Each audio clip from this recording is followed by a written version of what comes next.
Congress party అధికారంలోకి రాగానే మీరు చూసినట్టయితే ప్రతి పార్లమెంట్ జిల్లా పరిధిలో ఒక కొత్త గవర్నమెంట్ మెడికల్ కాలేజ్ తీసుకురావాలి ఉండాలి అనేటువంటి ఆలోచనతో ఈ రాష్ట్రంలో 17 గవర్నమెంట్ మెడికల్ కాలేజ్ని తీసుకొచ్చేందుకు శ్రీకారం చుట్టి సుమారు 8,500 కోట్ల బడ్జెట్తో మరి ఈ కాలేజ్ని తీసుకురావాలనేటువంటి ఒక ప్రణాళిక సిద్ధం చేయడం జరిగింది.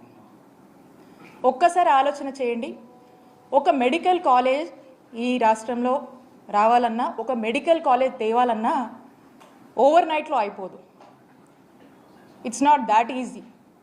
ఒక మెడికల్ కాలేజ్ మనం తీసుకురావాలంటే దానికి సరిపడేటువంటి ఫస్ట్ మనకు ఒక ల్యాండ్ ఉండాలి, సరిపడేటువంటి 330 బెడెడ్ హాస్పిటల్ ఫుల్ ఫంక్షనాలిటీతో విత్ అప్రోప్రియేట్ కావాల్సినంత మెడికల్ ప్రొఫెషనల్స్ అండ్ అన్ని హంగులతో కూడా మనకు టోటల్ ఫంక్షనింగ్లో ఉండాలి.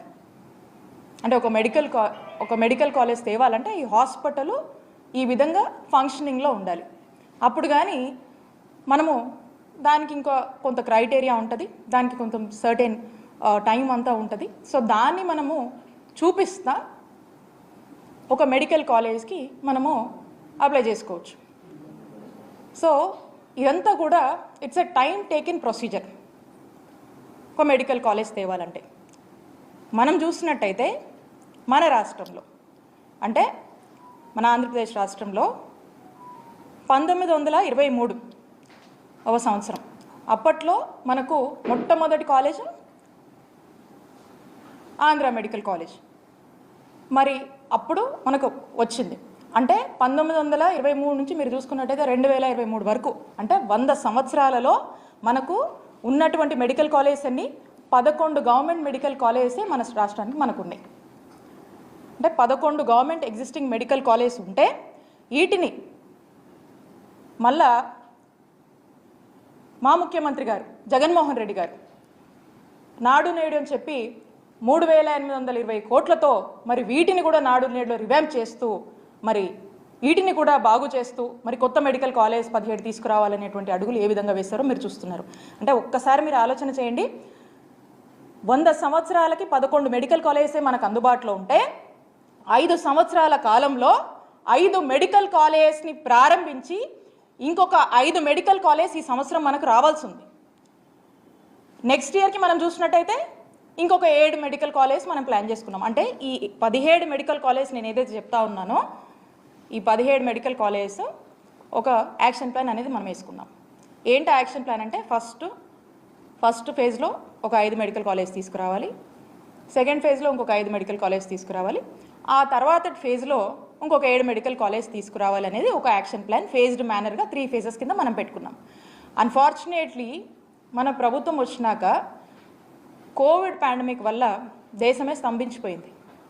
అలాంటి పరిస్థితులు ఎదుర్కొని కూడా ప్రజలకు మెరుగైన ఆరోగ్యం ఇవ్వాలి, ప్రజలు ఎప్పుడూ కూడా ఏ రకమైనటువంటి ఆరోగ్య పరిస్థితుల వల్ల ఇబ్బంది పడకూడదు, ఇంకో రాష్ట్రానికి మనం వైద్యం కోసం పోయేటువంటి పరిస్థితి భావితరాలకు రాకూడదు అనేటువంటి ఒక ఆలోచన చేసి మరి అంత కోవిడ్ పాండమిక్ని కూడా మనం ఎదుర్కొని రావాల్సినటువంటి 5 మెడికల్ కాలేజ్ లేట్ అయినప్పటికీ కూడా అవసరమైనటువంటి మేరకు ఖర్చుని అన్ని విధాలుగా కూడా మనం అన్ని రిసోర్సెస్ని కూడా ప్రాపర్గా అక్యుములేట్ చేసుకొని యూటిలైజ్ చేసుకొని మరి చేయాల్సినటువంటి ఖర్చును కూడా చేసి అన్ని విధాలుగా అటు రిక్రూట్మెంట్ అయితేనేమి కన్స్ట్రక్షన్ రిలేటెడ్ అయితేనేమి ప్రతిదాన్ని కూడా మనం జాగ్రత్త చేసుకొని మరి ఈ 5 మెడికల్ కాలేజ్ని తీసుకొచ్చాము.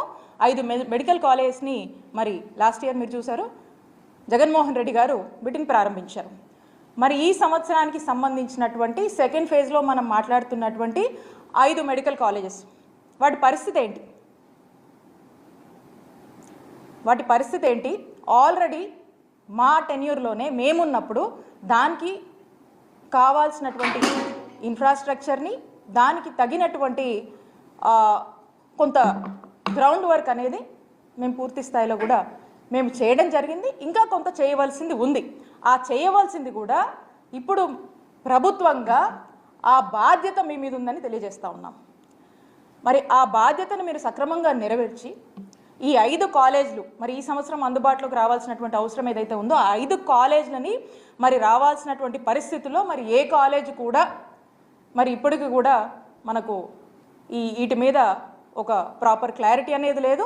అండ్ అందులో మనం చూసినట్టయితే మీరు ఈ 5లో పులివెందుల మెడికల్ కాలేజ్ దీనికి సంబంధించి కొన్ని ఎంబీబీఎస్ సీట్లకు మనకు పర్మిషన్ వస్తే ఆ వచ్చినటువంటి ఆ పర్మిషన్ కూడా మరి దేశ చరిత్రలో ఏ రాష్ట్రం కూడా చేయనటువంటి దుస్సాహసం ఈ కూటమి ప్రభుత్వం చేసి రిటర్న్లో మాకు ఈ మెడికల్ కాలేజ్ వద్దు అని లెటర్ రాసినటువంటి ప్రయత్నం మరి మన ఆంధ్రప్రదేశ్లో మొట్టమొదటిసారిగా కూటమి ప్రభుత్వం చేసింది. నేను అడుగుతా ఉన్నాను, ఒక మెడికల్ కాలేజ్ తేవాలంటేనే ఎంత కష్టమో, 100 ఏళ్లకే 11 మెడికల్ కాలేజ్ మనకు ఉన్నటువంటి చరిత్ర మనకు ఉంటే మరి 5 సంవత్సరాల కాలంలో 17 గవర్నమెంట్ మెడికల్ కాలేజ్ తీసుకురావాలనేటువంటి ఒక గొప్ప సంకల్పం జగన్మోహన్ రెడ్డి గారు చేస్తే దాంట్లో 5 సంవత్సరాల్లో 5 మెడికల్ కాలేజ్ తీసుకొచ్చి ఈ సంవత్సరం 5 అందుబాటులోకి రావాల్సినటువంటి పరిస్థితి ఉండగా వచ్చే సంవత్సరానికి 7 కాలేజీలు మళ్ళీ అందుబాటులోకి రావాల్సినటువంటి పరిస్థితి ఉండగా మరి వచ్చినటువంటి ఒక కాలేజ్కి వద్దు అని చెప్పి మీరు రిటర్న్లో లెటర్ రాశారంటే దీన్ని ఏమనుకోవాలి? అంటే స్పష్టంగా అర్థమవుతా ఉంది. అంటే పులివెందుల మీద మీకున్నటువంటి ద్వేషభావం, మీకున్నటువంటి రాజకీయ కక్షలతో పులివెందుల మెడికల్ కాలేజ్కి అనుమతులు వస్తే కొన్ని సీట్లకి వద్దని మీరు లెటర్ రాశారంటే ఇది మనకు స్పష్టంగా అర్థమవుతా ఉంది. ఇలానే మనం మొత్తం మీద కూడా చూసినట్టయితే మనకు స్పష్టంగా మొదటి నుంచి కూడా అర్థమవుతా ఉంది. ఏమని? ఈ మెడికల్ కాలేజ్ తీసుకురావాలి, ఈ రాష్ట్రంలో టెరిషరీ కేర్ స్ట్రెంథన్ చేయాలి అనేటువంటి ఆలోచన జగన్మోహన్ రెడ్డి గారు చేశారు. ఈ ఆలోచనని బాధ్యతగా మనం బాధ్యతగా అడుగులు వేసి మనం 5 కాలేజీలు తెచ్చాము, ఇంకా 5 రావాల్సినవి ఉన్నాయి. దీని మీద ఇప్పుడు కూటమి ప్రభుత్వము వాళ్ళు బాధ్యత తీసుకొని దీన్ని ఓన్ చేసుకొని ఈ రాష్ట్రంలో ఉన్నటువంటి ఎంతోమంది మెడికల్ ఎడ్యుకేషన్ చదవాలనుకున్నటువంటి విద్యార్థుల యొక్క ఆలోచనని, విద్యార్థుల యొక్క ఆశయాల్ని ఈరోజు కేవలం జగన్మోహన్ రెడ్డి గారికే ఇవన్నీ మనం అమలు చేస్తే పేరు వస్తుందనే దానికోసము ఈరోజు వాళ్ళ ఆశయాలను బలి చేస్తూ ఈ కూటమి ప్రభుత్వం అడుగులు ముందుకు వేస్తుందని తెలియజేస్తున్నాను. ఇక ఈ 5 కాలేజీ ఈ సంవత్సరంలో రావాల్సిన వాటికి పరిస్థితి ఎలా ఉంది? ఇక నాకు తెలిసి నెక్స్ట్ ఫేజ్లో మనం అనుకుంటున్నటువంటి ఇంకో 7 కాలేజీలు ఉన్నాయి. వాటికైతే అసలు ఫ్యూచరే కనపడటం లేదు.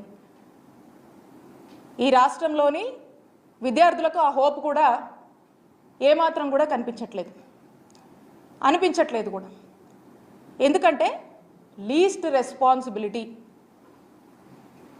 ఇర్రెస్పాన్సిబిలిటీ, వాళ్ళ యొక్క బాధ్యత నుంచి వాళ్ళు తప్పించుకుంటున్నారు అనేది మనకు స్పష్టమవుతా ఉంది.